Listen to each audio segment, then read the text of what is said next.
वीज वितरण कंपनीचे खांब आणि रस्त्याकडेची झाडं म्हणजे अनेकांना मोफत जाहिरातीची ठिकाणं वाटू लागली आहेत। पन्हाळा तालुक्यातील वारणानगर आणि कोडोली परिसरात तर अशा जाहिरातींचं पेव फुटलंय। त्यासाठी झाडांवर खिळे ठोकले जातात, तर विजेच्या खांबावर लावलेल्या फलकांमुळे वीज कामगारांना अडथळा निर्माण होतोय।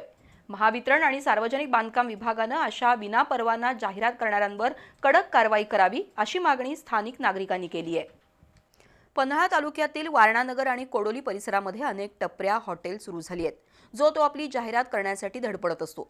त्यातून रस्त्याकडेच्या झाडांवर आणि वीज खांबांवर जाहिरातीचे फलक लावण्याचं प्रमाण वाढलंय। झाडांवर खिळे ठोकायचे, तार गुंडाळायची आणि जाहिरातीचे फलक लावायचे असा सर्रास प्रकार आहे। तर विजेच्या खांबावरही तारेनं असे डिजिटल फलक अडकवले जातात, त्यामुळे विद्युत कामगारांना खांबावर चढणं अवघड बनतंय।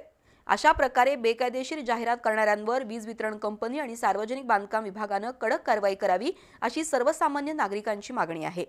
लोकांना जे दिसतं ते अधिकाऱ्यांना का दिसत नाही आणि कळत नाही असा प्रश्न आहे।